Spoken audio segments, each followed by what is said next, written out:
FBI Director Kash Patel is currently investigating allegations that people have been murdered to protect the truth about UFOs. Dr. Avi Loeb is fueling speculation that the incoming 3I Atlas is an alien spacecraft and that it could destroy or save humanity. First-hand witnesses of classified UFO technology and non-human intelligence are being pressured not to come forward as whistleblowers to reveal what they know. The next UAP hearing is locked for September 9. Word is at least 2 of the 4+ witnesses will be first-hand. Anthony Scaramucci, former Trump administration communications director, said that the first thing he did after receiving his security clearance was ask about UFOs, but intelligence officials rebuffed him. David Grush can't share his info about UFO reverse engineering programs due to non-disclosure agreements and clearance levels, despite his desire to inform the US Congress. Dr. Eric Davis made headlines again when Congressman Eric Burleson recounted that Davis had named 4 broad categories of non-human intelligence that appear in reports. These stories and more on Exopolitics Today, the Week in Review. You're listening to Exopolitics Today with Dr. Michael Salla, your source for the uncensored truth regarding the human, extraterrestrial, global, and political agenda. Click the like button and subscribe to this channel. And now, here's Dr. Michael Salla. Well, welcome to the August 23 edition of Exopolitics Today, the Week in Review. Definitely, it's been a very busy week, very eventful. So a lot of stories to cover, so let me get right into it. So I want to begin here with Ross Coulthart, the Australian investigative journalist, that has come across information concerning a FBI Director Kash Patel investigating allegations that people have been murdered to protect the truth about UFO. So let me play you this video clip and let's hear what Ross Coulthart has to say. The volume and intensity of admissions by the US administration. There are so many people who are now admitting that there is a there. Senior whistleblowers coming forward, but also people in government. You've got Kash Patel, the head of the FBI, has pledged transparency, and he's got a secret investigation going on into allegations that people have been murdered to protect this secret. The volume. Well, there you go. I mean, that is quite important news, that the stories, the rumors of people being killed because they were talking about or had information concerning UFOs, extraterrestrial life, that these are being currently investigated by the FBI.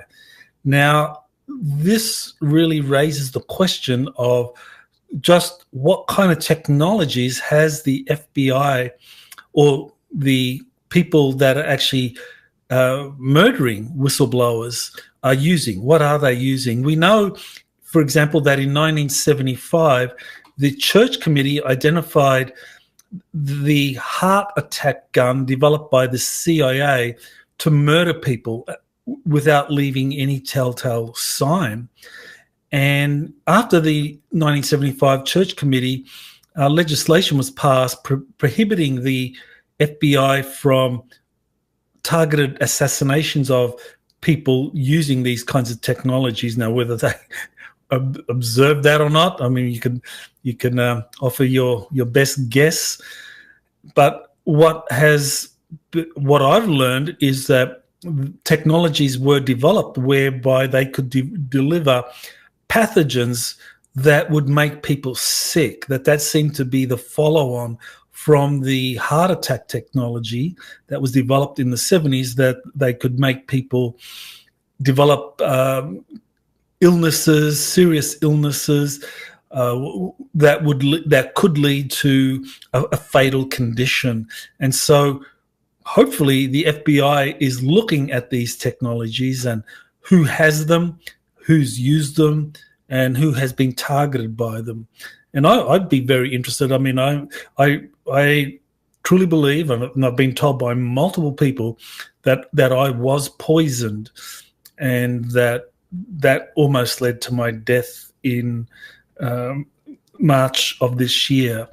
Well, actually, I think it was in February, late February of this year was when I was in the hospital and on the verge. And I mean, how was I targeted? What kind of technologies were used? I would definitely love to know that. Let's move on to Dr. Avi Loeb, who has been putting out information that has led to mainstream or legacy newspapers speculating that 3i Atlas could be an alien spacecraft that could destroy or save humanity. And so here's a mainstream news story that says humans may encounter aliens in 110 days, Harvard professor warns. And in here it talks about how this could be a condition or an instance where these extraterrestrials are carrying some kind of advanced technology or weaponry. And so this is where there's a lot of speculation about 3i Atlas being fueled because of Avi Loeb championing something called the dark forest hypothesis, whereby any alien craft coming into our solar system would do so under the presumption that our solar system is a dangerous environment, and so it is likely armed with some advanced technologies and likely to shoot first and ask questions later. And so that kind of possible hostile encounter could lead to something like an invasion or some kind of cataclysmic events. And so Loeb is really putting out a lot of information, fueling this kind of speculation that we are likely, or more likely than not, to have a negative or hostile encounter with 3i Atlas, which runs contrary to what other sources have been telling me, other sources that are contactees or in communication with extraterrestrials who say that 3i Atlas is indeed a spacecraft. You know, some say it's an alien spacecraft, some say it's the returning Solar Warden fleet that are here to kind of help raise the frequency in the solar system and so forth. But Loeb is really fueling the speculation that it's a hostile event, and that is where people believe that this could be the prelude to the false flag alien invasion that the deep state has been threatening to do for some time. Okay, so here is a YouTube video which I thought was very well done. So this was the Galactic Federation of Light GFL station. So let me play a minute of this so we just hear what they have to say. As you navigate teachers and leaders, be mindful of an important red flag, the personality cult dynamic. This happens when a movement or teaching becomes centered around the glorification of the messenger rather than the message. Instead of empowering you to trust yourself and your connection to source, a distorted leader will subtly or overtly demand loyalty and admiration. You might notice that the community's energy revolves around defending or praising that individual as if they are infallible. True messengers of light, by contrast, remain humble and continuously redirect you to your own inner wisdom. They celebrate when you think for yourself and even go beyond what they have taught. A controlled opposition-type leader, however, often fosters the idea that you cannot thrive without them. They may imply that questioning them is wrong, or that they alone have the special keys to truth and salvation. Some even create a drama where they appear to be the heroic figure under attack, needing followers to rally around them. All of this is designed to tie your power to their persona. We encourage you to observe how any teacher responds to questions or challenges.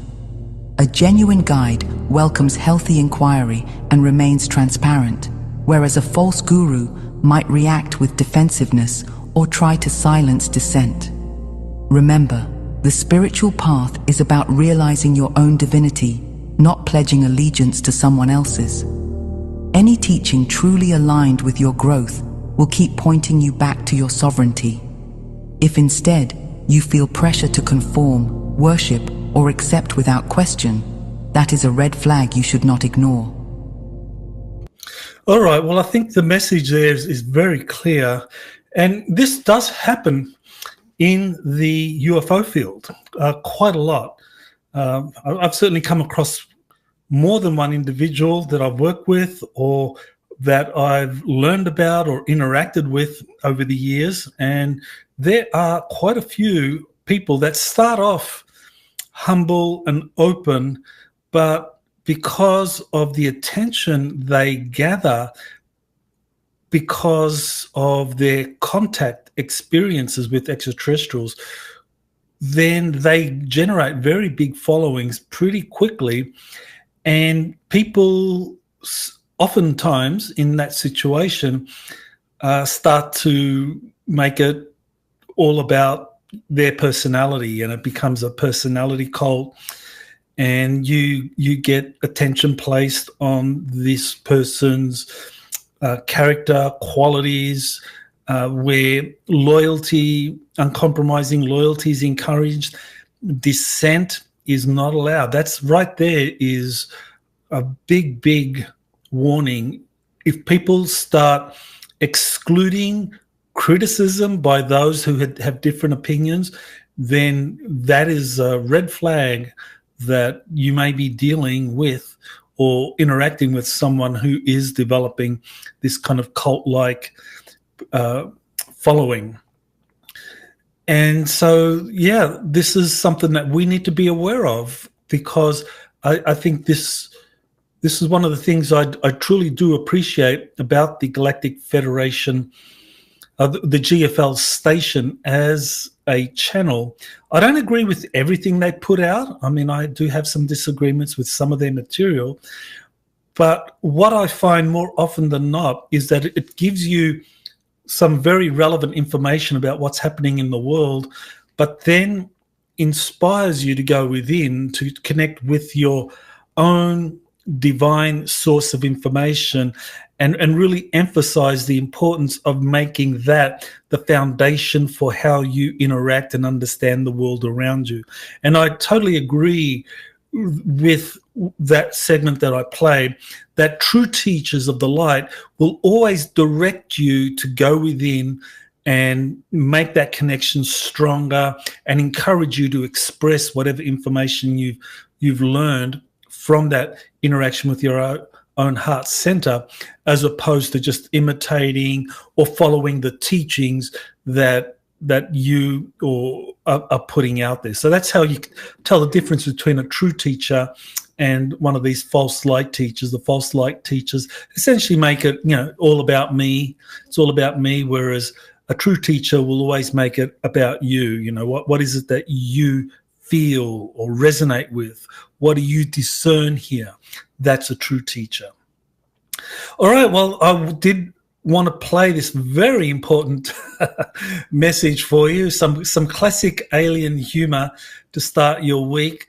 Unfortunately, though, because of the music, I can't actually play it for you. But it definitely is something worth watching. You get a good laugh from it. It's a classic alien humor, and so definitely listen to it with the music, and I'm sure you will enjoy it as I did and many others have. So here's an interview I did with Jon Stewart, and in this interview he talks about his let's just say his investigation into the alien interrogation video, and that is the video showing an alien being interrogated at the S2 facility at Area 51 in 1991. And Stewart was sent an email with a list of 10 names. And what he has done over the last 6 years is track down the different names on that list to see whether or not they were present during the interrogation. And while many in the list weren't able to corroborate anything, he did find some people on that list that did actually indirectly confirm that they were involved in a program like that. So, for example, he found a Carthusian monk, and he found that this monk did actually participate in classified government programs involving interrogation of foreigners and exotic individuals. So you would imagine that a Carthusian monk who is trained to do that would probably be a good candidate for being involved in an interrogation of a captured extraterrestrial grey. Stewart also learned that the cameraman who filmed the alien interrogation was part of an acclimation program approved by the MJ12 group. So the film leaking from S2 actually was part of an acclimation program, because there's no way that any film would be able to be taken out of the S2 facility because of the very stringent security protocols in place at facilities like that. And he said the situation was very similar to people like Daniel Burish and Bob Lazar, who were also part of acclimation programs sponsored by the MJ12 group that approved the release of extraterrestrial-related phenomena. And finally, Stewart was able to learn the identity of the mysterious Victor who was associated with this leaked alien interrogation video, that this actually was someone, Stanton John Willett, who received the film from the cameraman. And Stewart says that the cameraman is the real hero in the story, because he's the one that actually took the video out of S2, even though it was part of the acclimation program. And then he handed it off to Stanton John Willett, who then released it publicly using the pseudonym Victor. And so this has led to Stewart concluding that the alien interrogation video is genuine. He's delivered it to different members of Congress, but no one has followed up on this. Now, why that is the case, we don't know. I know, for example, Tim Burchett, who's a Tennessee congressman, has received this video from Jon Stewart, but hasn't done anything with it. So I imagine Burchett has probably been told by people around him that, oh, well, no, that's not real, it's a fake, it's been debunked and so forth. So he hasn't done anything with it. But in fact, according to Jon Stewart's investigation, this Victor alien interrogation video is genuine. It's the real deal. Okay, so here's a post from Joe Murgia, a UFO researcher. Okay, so this is him citing Jeremy Corbell. There's no indication that first-hand whistleblowers who claim they worked hands-on on NHI craft are at this point willing to come forward. If people were willing at one point, I don't think it's possible anymore for them. And then Corbell says, what would be the motivation for someone like that to break the fold and destroy their whole lives just because they were called in to come and talk with me? It's not going to happen. So UFO Joe says, have you or do you know of anybody else who has claimed to have spoken to the witness I described earlier, somebody who claims to have worked in a program for a decent amount of time and who had hands-on craft, and he said, yeah, I worked on it. My conclusion was after 3 years or whatever, this was a non-human craft.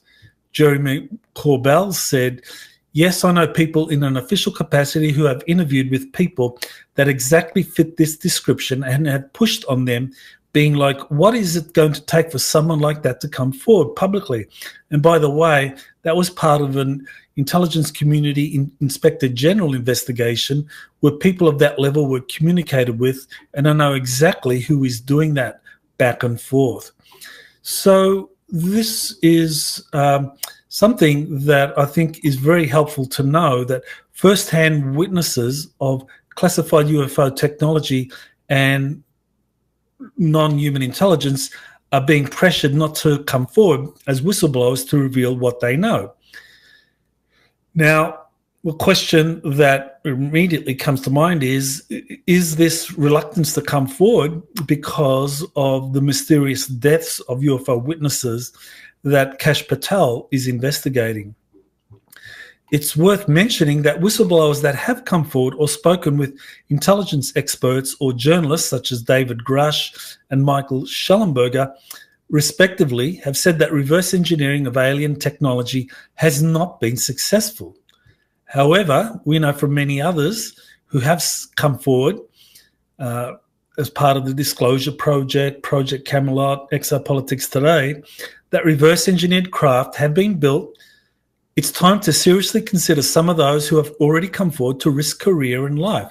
So if we're waiting, if the members of Congress and UFO researchers are waiting for whistleblowers to come forward to talk about their involvement in these crash retrieval operations and non-human intelligence and saying, well, they're being pressured not to do it, and so that's why they're not coming forward, and why David Grush isn't allowed to talk about it, and you don't see Jake Barber talking too much about it and so forth. Well, what about people who have come forward? Decades ago in some cases. Dan Sherman, he's come forward, he's former military. Emery Smith, former military. Niara Isley, JP, all former military, all with credentials, DD 214s, and they have had first-hand experiences with UFOs. Why aren't they being called forward to participate in these UFO congressional hearings? I'm just wondering, why wait for new whistleblowers to come forward to talk about their involvement in these classified programs when you actually have already people who have come forward over a decade ago and have military credentials and are very credible people? Why don't you have them appear before Congress? It really, I think this is all about, I guess, pushing what I think is a limited hangout, because they don't want these people coming forward that I mentioned, because they're not talking about, well, reverse engineering programs that were unsuccessful and that these are all alien craft. No, in many of these cases, Emery Smith, Niara Isley, JP, they're talking about successful reverse engineering programs or interaction with non-human intelligence where agreements have been reached. Okay, here we have a announcement concerning September 9. This is coming out of the UAP Reporting Center. They have announced that September 9 is when the next UFO hearing is going to be held in the US Congress. It will be part of the same oversight committee that has held previous hearings, and that they have at least, 4 witnesses, maybe more than that, and that 2 of the witnesses that will be appearing will be first-hand. So someone like David Grush, he can be considered to be a second-hand witness, similarly with Luis Elizondo. Jacob Barber, Jason Sands, 2 former military people, they have first-hand witness testimony. So if they come forward and they testify before Congress, that would actually be a step in the right direction.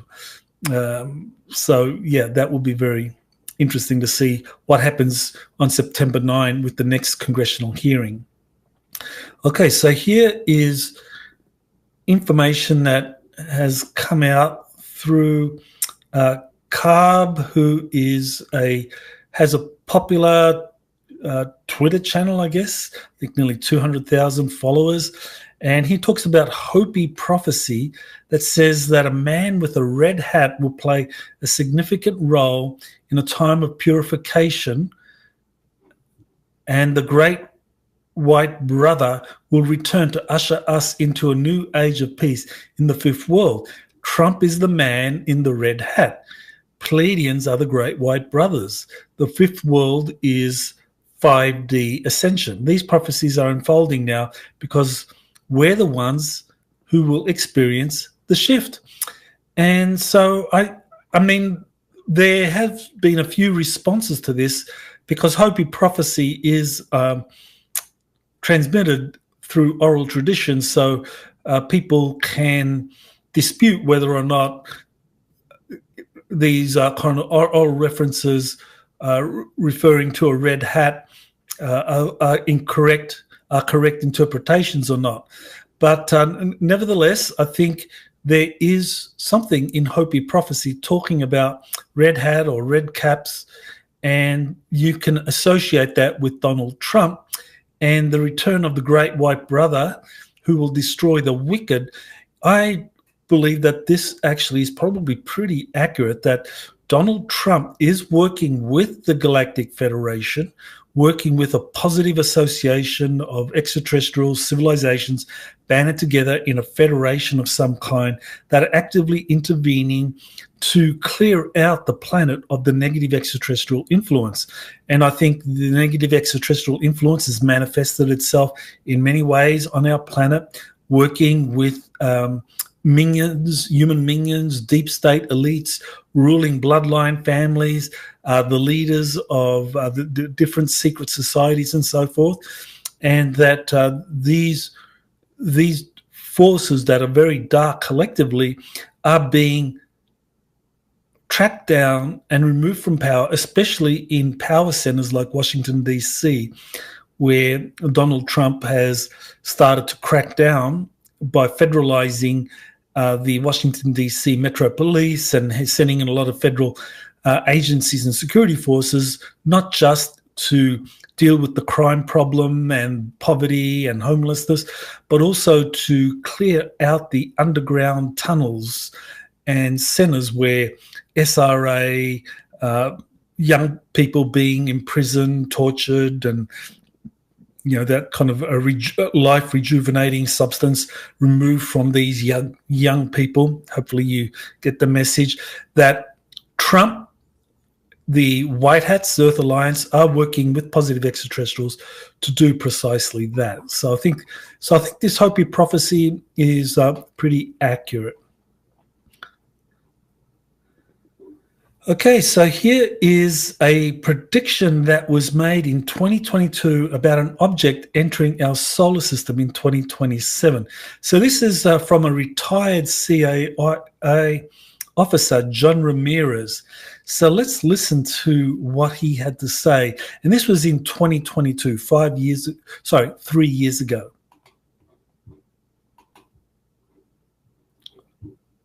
Even with the recent legislation that passed through the legislature and is on its way up to the president's desk. Even with that, we're kind of preparing the U.S. population, at least, and by extension, the world population, into that reality that there is a presence here, and that we need to explain this presence. Because if they show up and we continue to do what we did before, previous decades, and they show up, there will be mass panic. But if you understand that these are real, and we have 5 years from 2022, or maybe now 4 years, if they come in 2027, for the U.S. government to prepare the people about what is up there. And in many ways, I think the word got out within the government that they're showing up in 2027, and we better be prepared. And if not, there's going to be a lot of explaining to do. And so I think that dialogue has happened within, inside the government, in certain areas inside the government, that we need to prepare. And that's why in 2017, that set a clock of 10 years. And why Lou Elizondo earlier in this year said, just find a hobby for 5 years. And, it'll all be out in 5 years. And he said that this year. So that was 2027. Huh. And I would say I've heard 2027 in a kind of an official capacity that I can't reveal.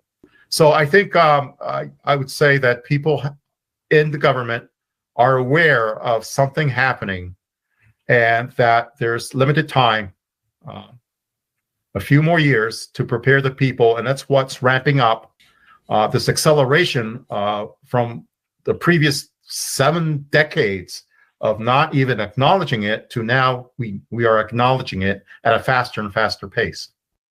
Well, very significant there that he says that the clock started in 2017, that a kind of 10-year countdown began then, that this is really preparing people for something appearing in 2027 whereby extraterrestrial life is revealed.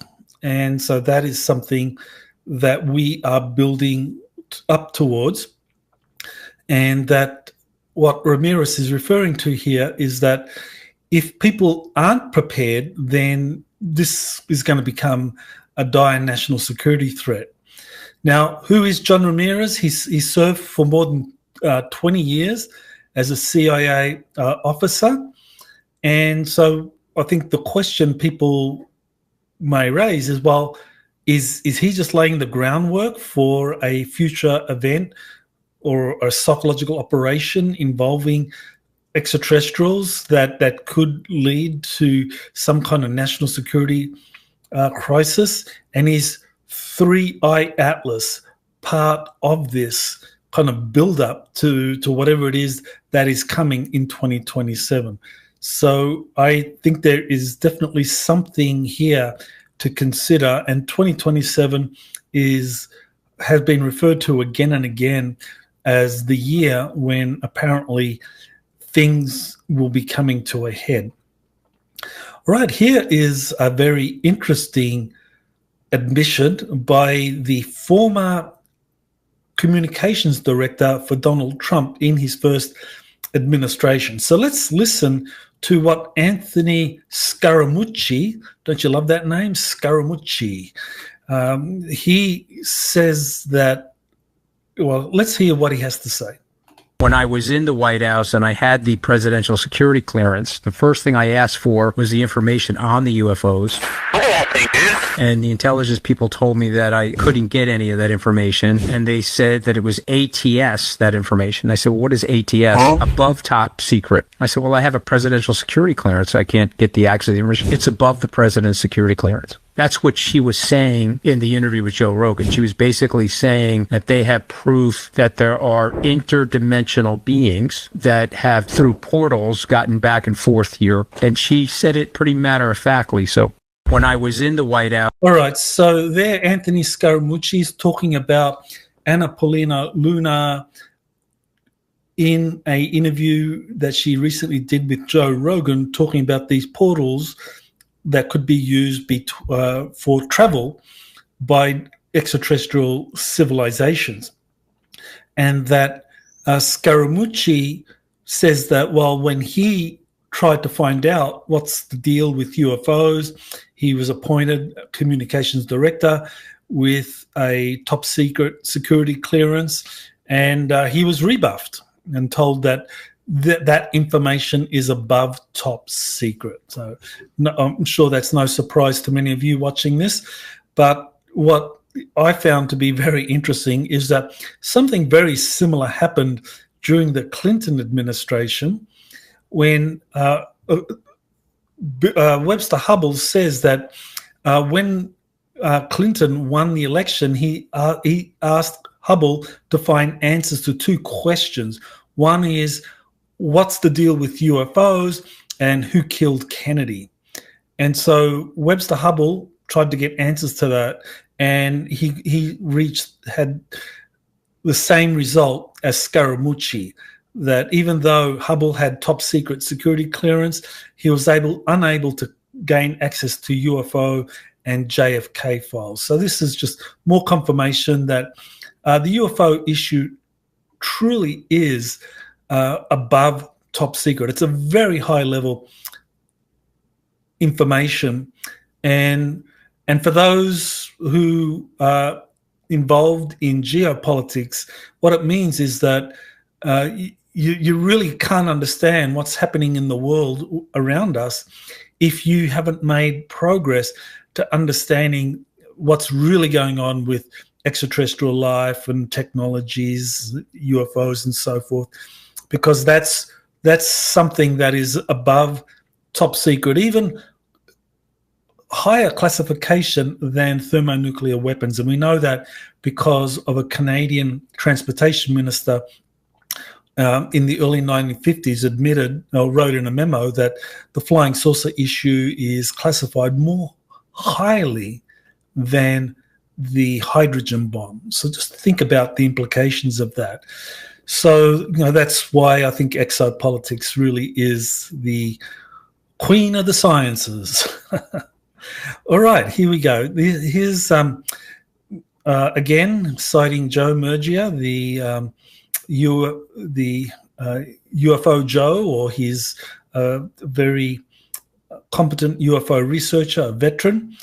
And he raises this very important question. If Burleson is right, it'll show us that Trump really doesn't care about what is potentially the most important topic in the history of our species. Why wouldn't he spend political capital to pass the UAP Disclosure Act? Eric Burleson said, I don't think President Trump is going to make the UAP Disclosure Act a priority or something his office will lean on to win votes. But I also don't think his office will fight it. If anything, they would probably support it, though I don't think they would spend political capital to get it passed. That's just my guess. So this is in reference to this renewed effort to pass the UAP Disclosure Act, which was resubmitted as an amendment to the National Defense Authorization Act for 2026. And it was co-sponsored by Senator Chuck Schumer, Kirsten Gillibrand, and Senator Mike Rounds, who's a Republican.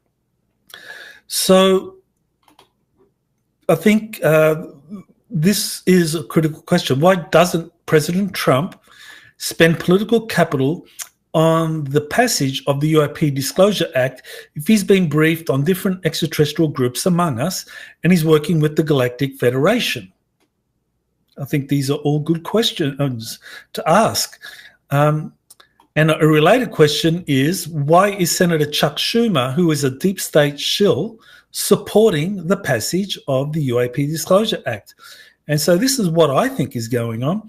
My guess is that Trump is working for genuine disclosure of extraterrestrial life and technology directly through the office of the president to kickstart the reindustrialization of America and take us into a Star Trek future. So I think President Trump realizes that the UFO issue and the underlying extraterrestrial life and technology issues that are associated with really need to be handled directly by the office of the president, and that the office of the president has to ensure that these issues are addressed in a way that leads to the reindustrialization of America, prosperity, abundance, and into this Star Trek future. In contrast, the UAP Disclosure Act creates a bureaucratic disclosure process that puts power into a 9-person review board that makes disclosure recommendations to the president. But the board can be influenced by lobby groups, etc., to shut down disclosure of the most sensitive info, hence Schumer's support. So the bottom line here is that, well, if the UAP Disclosure Act passes and you have this 9-person review board that looks at all of the disclosures, all of the information out there using power of subpoena, eminent domain, it gets a lot of information about UFO issues, extraterrestrial life, and so forth. But it decides which of these issues should be disclosed or not, and it makes recommendations to the president. Well, what if its recommendations to the president are just superficial, and that that this 9-person review board is influenced or compromised in some way to not recommend the disclosure of things which might negatively impact national security. That means that the president wouldn't be told about it, and so that would mean that there would be this layer of bureaucracy between the president and these extraterrestrial related projects. So I think that probably explains why Senator Chuck Schumer is in support of the UAP Disclosure Act, and why President Trump is hasn't outright supported it, and may do very little, if anything, to get its passage. All right, so here is a 3-eye atlas, friend or foe. So this is where I get to discuss the DC's satanic power base, where I look at some of the data concerning President Trump federalizing the police force, or Metropolitan Police Force in the Washington, D.C. area, and also look at the data on different sources, including Avi Loeb, who I mentioned, and some of the other sources that are saying that 3-eye atlas is actually friendly. So is 3-eye atlas friend or foe? And so, yeah, this is the highlights of my monthly briefing that I did last Saturday, the August the 16th. So in that monthly briefing, these were 2 of the issues I addressed out of approximately a dozen or so overall issues. And these issues, I think, kind of like are very significant for us in terms of, what is happening right now. 3-eye atlas is going to be passing close to the Earth towards the latter part of this year. Right now, it's approaching Mars, and soon it will be in between Mars and Venus. And so, is it a friend or foe? We need to know what are the different sources, and if it's a friend, then what can we expect? And of course, the federalization of Washington, D.C.'s police forces is happening right now. Things are happening behind the scenes.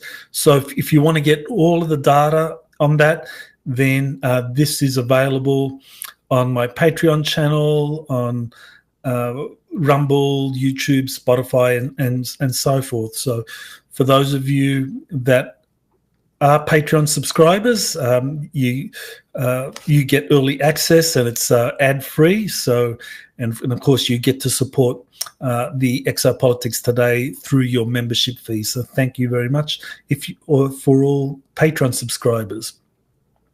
Right. So here's an article that I thought was very, very interesting, because about 10 days before this, seeing this article, I wrote about the tunnels under DC, and that the real reason Trump had federalized the Washington, D.C. Metro Police Force was because he was going to clean out what was really happening in these underground tunnel systems, the SRA, the people being imprisoned down there, and the torture and the many horrible things that are happening underneath Washington, D.C., because it really is satanic. I mean, that's something that people need to understand, that Satanism is very real. It's an ideological belief system. People believe that they can ascend through the satanic practice. And so how you do that, I mean, that's something I've discussed in the past. There's an article on my website called The Hidden Hand. So just do a search for The Hidden Hand on exopolitics.org, and it'll explain how these dark satanic forces believe that they can ascend doing these dark things. But nevertheless, Trump is involved in cleaning out what's happening under the tunnels, and also dealing with the Smithsonian Institute, because it has been at the center of the cover-up of ancient technologies, the remains of giants, evidence of Egyptian civilization in the American Southwest, that all of these things have been covered up by the Smithsonian, which, rather than presenting history in the Americas in a truthful and legitimate way, has been filtering the information so that only a very narrow perspective is shared. And so yeah, this article, I think, is something that is exposes or supports what I was saying concerning the DC area being used by Satanists, and also the holdings of the Smithsonian Institute involving the remains of giants and so forth.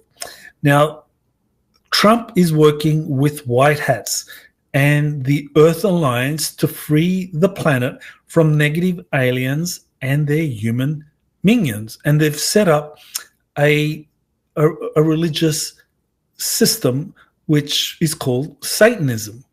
And Satanism isn't about worshipping a devil called Satan or Lucifer, that is some kind of metaphysical being in some interdimension, but it really is about connecting with these dark aliens called Draco-reptilians, who are very powerful beings with advanced technologies and psychic abilities, who really have established a very dark presence on Earth and have been the ones hiding a lot of the advanced technologies from us.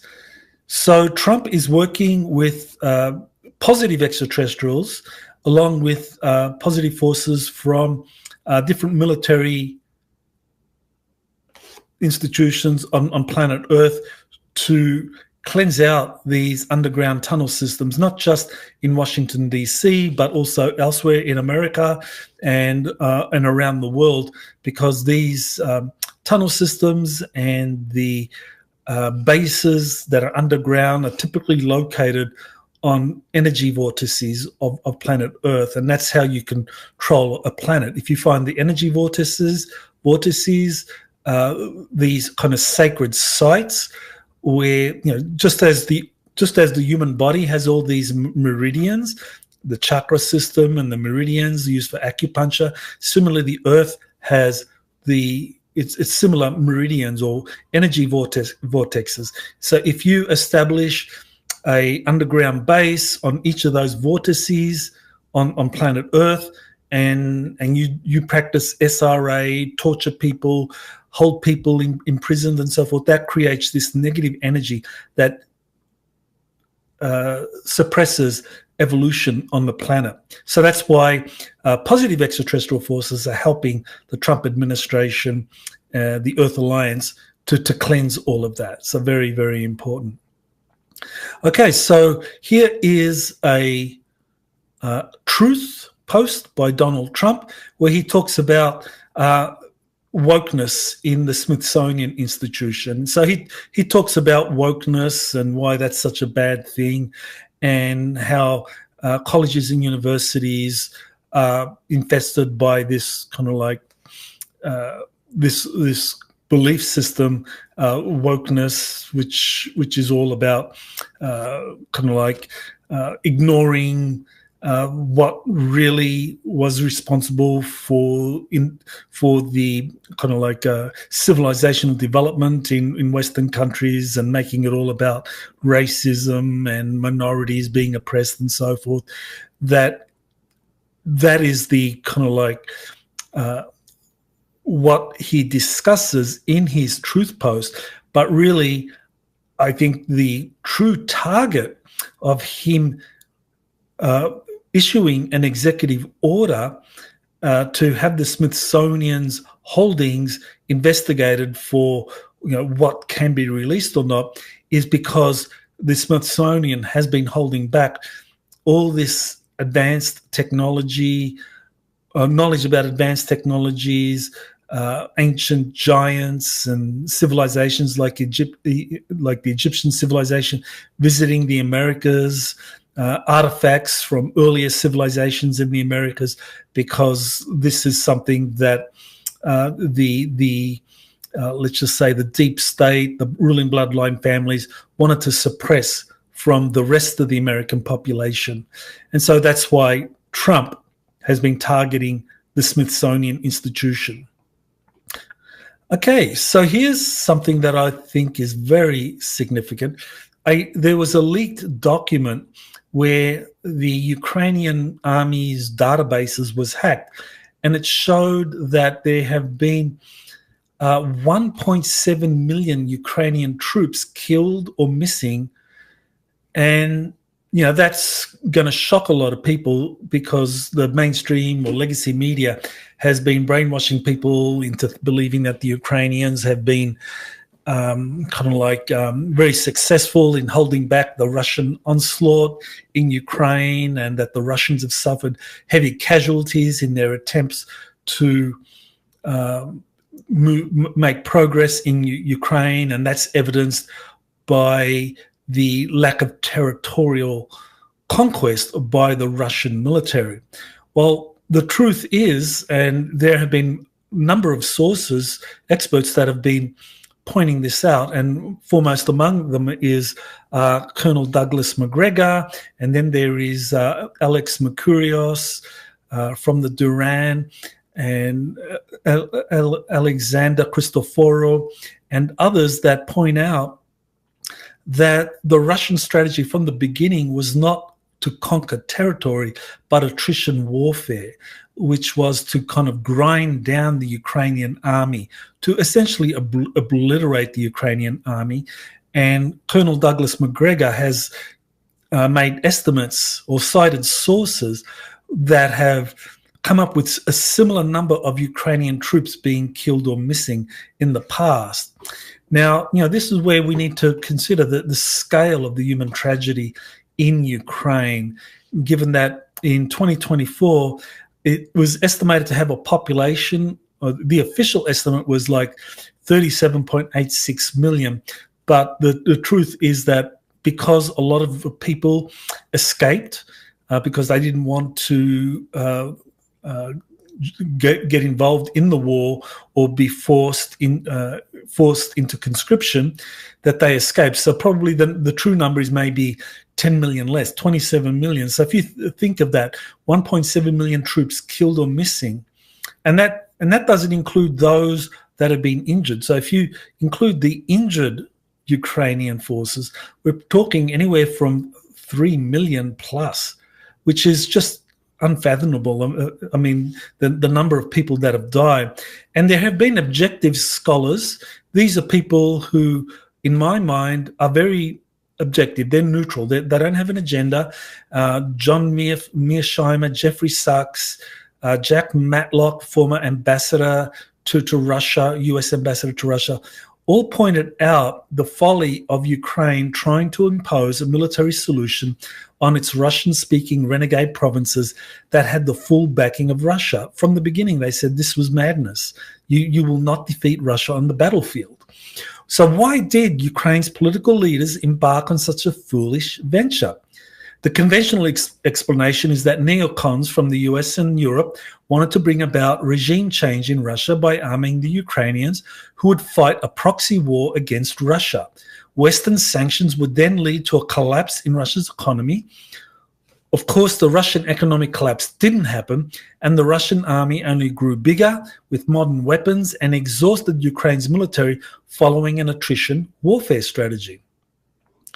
So this is where we get into the exopolitics perspective, which I think is very important to understand when we get to the Ukrainian question. There is an important exopolitics perspective on the Ukrainian tragedy. Russia was understood to be the chief impediment to a Gog and Magog end times war that was contrived by the deep state ruling bloodline families as far back as 2005.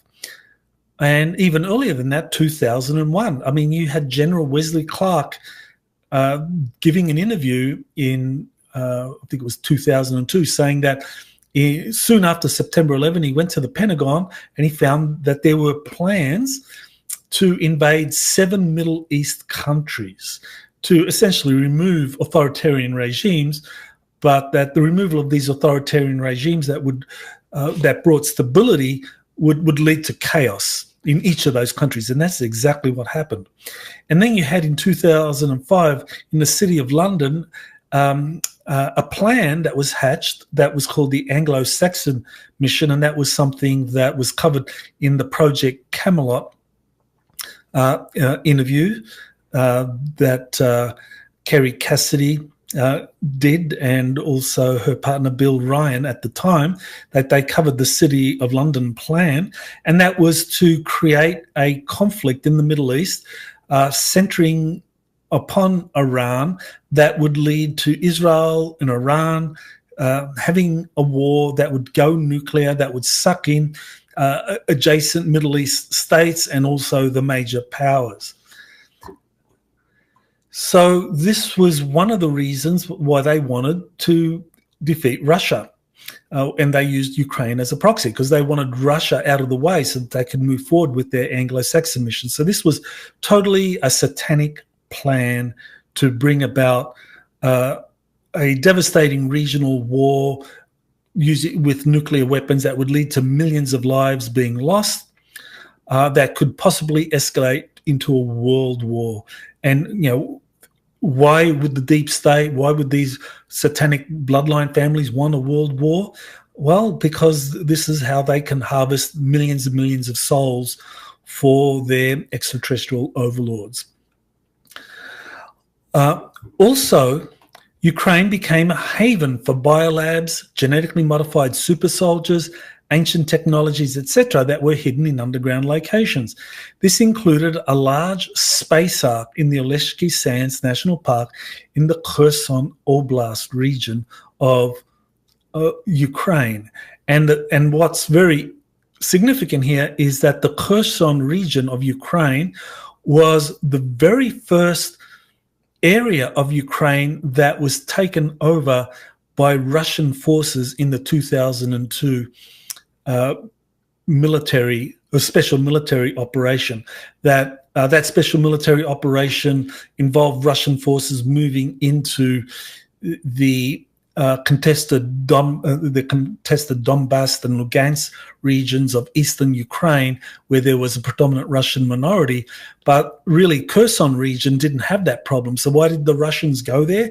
Why did the Russians break out of the Crimean Peninsula, sending an invasion force into Kherson and taking over all of that region?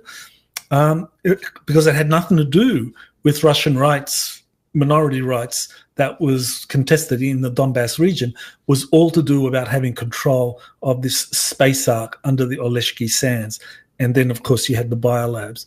So Russia's special military operation in February 22 was done to both preempt a Ukrainian military blitzkrieg on the Donbass region and to destroy biolabs or take control of underground facilities that could be weaponized and used against the Russian population.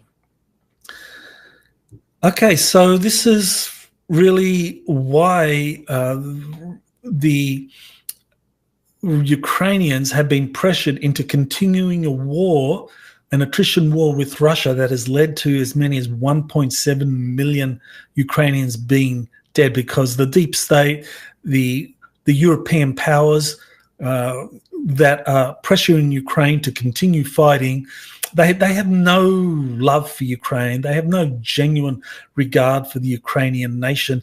All they're interested in is this kind of like satanic plan to bring about a Gog and Magog end times war where Russia needs to be removed because it is the impediment. And they are failing in that. And so that leads to, well, what will the deep state do next? If they are unable to bring about the Gog and Magog end times war, what's their next card? Well, that takes us to the alien invasion scenario. And I think we are seeing that now with the Three-Eye Atlas being portrayed in the mass media, legacy media, as a possible threat. And that's where people like Harvard's Avi Loeb, who comes out of Israel's military intelligence community, he was a graduate of the Talpiot program, and certainly worked closely with the Mossad, which is definitely aligned with the deep state's efforts to create this Gog and Magog end times war. And so Loeb is really ratcheting up speculation that, oh yeah, this Three-Eye Atlas could be hostile, and so that the legacy media is running with that and trying to convince people that, oh, there's something bad is coming. So that's their last remaining card. So I doubt they'll succeed, but still they may play it. Okay, so here's another report from the UAP Reporting Center about the September 9 UAP hearing. Could this be the moment disclosure finally breaks open? The countdown is on. September 9th, Congress will hold another hearing. So what makes this hearing different? It all comes down to the witness list. If the rumors are true, at least one witness could come directly from inside legacy crash retrieval or reverse engineering programs. Others may be military officers who have had direct encounters with UAPs, people whose credibility cannot be brushed aside as imagination or hearsay. So what to watch for on September 9? First-hand military testimony and insiders from black programs coming forward. So I think these are all very relevant observations about this September 9 UAP hearing, that it could move the disclosure process forward significantly if first-hand witnesses do come forward. So let's hope that that does happen. All right, here is another post by the disclosure process that discusses Representative Eric Burlinson, who explained that even though David Grush is a congressional staffer working in his office, he still can't meet with him in a sensitive compartmented information facility to bypass government secrecy, because Grush is bound by non-disclosure agreements and limited by staff-level clearance rules. So one of the reasons David Grush was employed as a congressional staffer by Eric Burlinson, who's a sitting member of the US Congress, is that he wanted help in breaking open the UFO issue and disclosure. And even though David Grush has been given a security clearance, he still can't talk. So let's listen to Eric Burlinson describing the situation. Representative Burlinson, I wanted to know, with the TSSCI clearance, which I guess Grush is still trying to get, or he has it, either way, once he has it, why don't you just hop in a skiff, just you and him, have him explain to you the locations? Because he said in the hearing, he testified that he knows the locations, he knows the names of all these people. Why do you have to play this like ring around the rosy with other people? Can't you just jump in a skiff with him, have him tell you where all the stuff is, and then you guys just go there with your clearance and get it done? Do you really need a bill? Do you need any of this in between stuff? I mean, to be perfectly legal, no, we can't just do that without, he at the end of the day, David has an NDA, so does Lou, and many others that we talk to. And if they really care about this country and about respecting the rule of law, which most of them do, absolutely, that's kind of what we're limited by. But I think that getting Tulsi and her office to clear him is one hurdle, and then getting the House staff and the Sergeant of Arms to clear him is the second. I think that if Tulsi's office clears him, and the other aspect is he could be hired by Tulsi. He could be hired by the White House.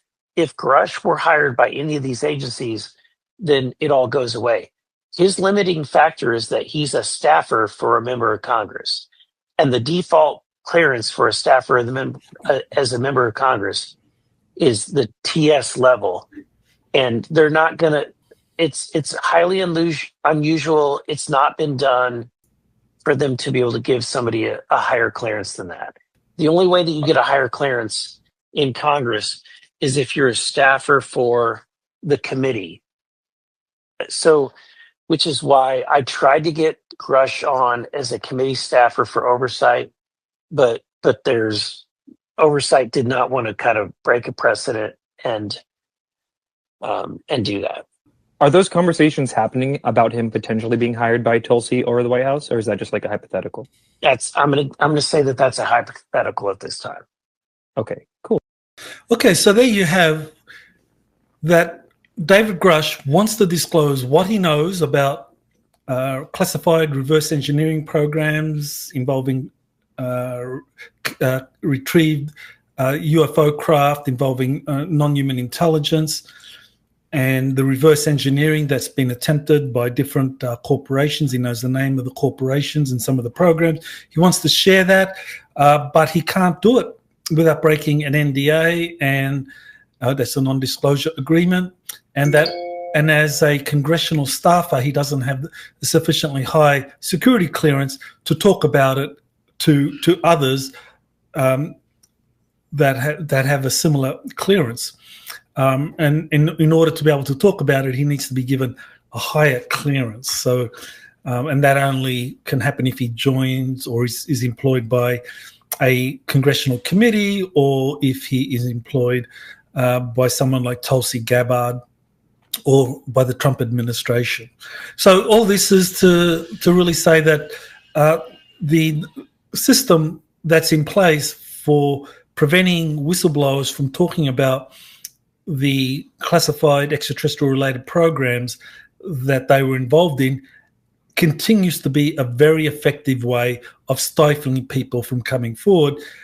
Because if they do break their NDAs, one, they can be prosecuted, locked away in jail, or worse, assassinated, as I began this week in review talking about Kash Patel's, the FBI's investigation into whistleblowers being killed. And these whistleblowers have been threatened. They know if they break their NDAs, bad things can happen.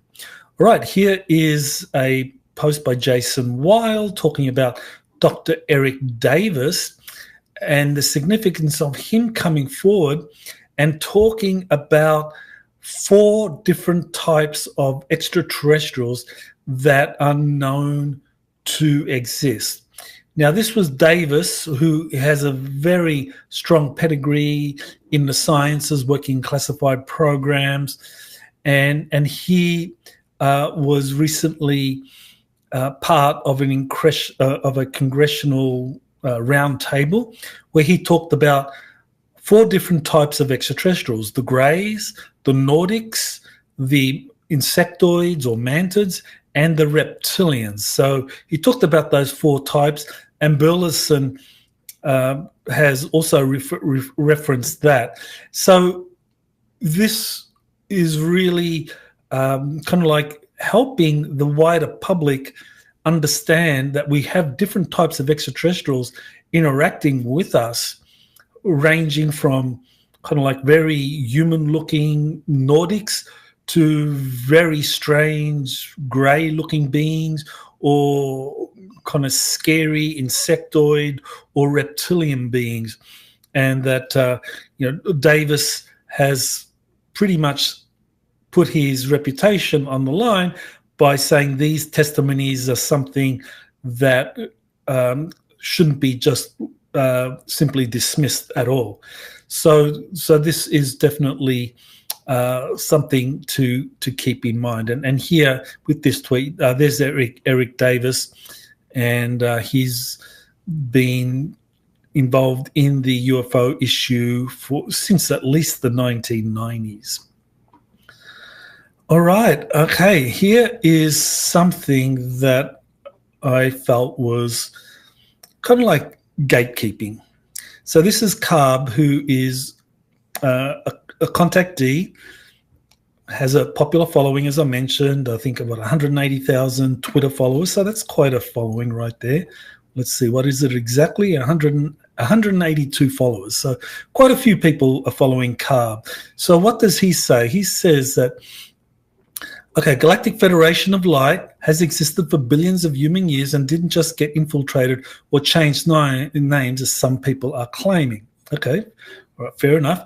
It might be hard to know real from fake sources for most people, but as someone who's been immersed in direct contact for many years, I immediately know who's confused or lying. I try to stay in my lane to avoid conflicts with others attempting to share similar information, but sometimes it's necessary to set the record straight. Okay, so what is happening here? Well, I think what he's doing is he's portraying himself as an authoritative source on the Galactic Federation of Light based on his many years of ET contact. However, others have had similarly years of ET contact, many from childhood, and give very different versions of the Galactic Federation of Light, the Galactic Federation of Worlds, Andromeda Council, Ashtar Command, Confederation of Planets, or other extraterrestrial organizations interacting with our planet. Now, as a political scientist, researching hundreds of extraterrestrial contact cases since 2001, I can say that there is no single authoritative source. Each contactee's experiences and memories are shaped by their subjective beliefs, life experiences, and the agendas of the ETs they are working with. It's particularly important to note that the ETs shape their message for the experiencer depending on their maturity, experience, knowledge, etc. So I think in the case of Carb and his mother Judith Lynn, who is a contactee, and they share messages from the Taygetians, I think all of their messages, I've gone through some of them, are very significant. I think that there's a lot of good information in there. However, I certainly don't believe that that can be taken as the authoritative source, because that information is always going to be shaped by their own maturity, experience, knowledge, because extraterrestrials will share their information based on the knowledge base of those receiving it. So the best we can do as researchers, scientists, seeking to understand extraterrestrial contact is to hear each witness's story, evaluate the supporting evidence, assess their integrity and character, and cross-reference it with similar accounts to understand the underlying patterns and agendas of extraterrestrial visitors and the organizations they belong to. So I'm not a contactee. I have had a few experiences, but I don't consider those to be very significant when compared with people being taken off planet and being shown what's happening in the universe. I am interested in their stories and assessing their integrity, character, and cross-referencing it, and so forth. And in my 2022 book, Galactic Federations, Councils, and Secret Space Programs, I explained the major organizations described by contactees dating back to the 1950s and how they operate today. So the bottom line is that we need to be aware of any contactee or experiencer claiming to be the authoritative source on ET contact and organizations such as the Galactic Federation of Light, the Galactic Federation of Worlds, and so forth. Because at the end of the day, each of these contactees' experiences, no matter how well-intentioned, it's like they are at the bottom of a well, and they are looking at that well and making deductions based on what they are experiencing in that well, which is their kind of direct personal encounters with extraterrestrials, and they are basing the ocean or speculating based on their experiences in that well, which contains water, obviously, and speculating about the nature of the ocean, the vast ocean, and it's not gonna happen. I mean, no single contactee is an authoritative source on any of this stuff. I think we really need to be open-minded, respect the different contactees and experiences, but once they start gatekeeping, I think we need to speak out and say, hey, stop it. Stay in your lane, tell us about your experiences, but just don't get into the gatekeeping, because you don't know what that other person has experienced. You don't know how significant those experiences are given their knowledge base and the extraterrestrials they're working with. So stay in your lane, everyone is happy. All right, so that takes me now to my next webinar panel, which is going to be on September 16, and we are going to be looking at the collapse of the deep state, Earth's liberation from the deep state, and joining the galactic community. So that is going to be between 4 to 5 hours, one of my big panel webinars. And these panel webinars typically begin with me giving a 90-minute presentation, a comprehensive presentation on the topic. So I'll be talking about Earth's liberation from the deep state, what's happening, what's the latest news on the liberation worldwide from the deep state, and how we are in the process of joining the galactic community. Then there'll be a panel where I'll be asking the panelists, in this case James Gilliland, who's had over 40 years of contact experiences, Laura Eisenhower, the great-granddaughter of President Eisenhower, who's been doing a lot of her own very original research into the deep state, into the kind of secret agreements that are in place, and asking them questions about Earth's liberation and how we are joining the galactic community. And finally, there will be a Q&A that lasts for up to an hour at the end of that presentation. So it'll be on September 16. Information is on my website, exopolitics.org, or you can follow the link in the description to find out more about it. So thank you for sitting through this Exopolitics Today Week in Review. I know it's been a long one, but we did cover a lot of information. So thank you and aloha. You have been listening to Exopolitics Today with Dr. Michael Salla. Please remember to like, share, and subscribe to this channel. Join or start a conversation in the comments. Take the time to explore the vast library of best-selling books, webinars, and podcasts by Dr. Salla. Visit exopoliticstoday.com.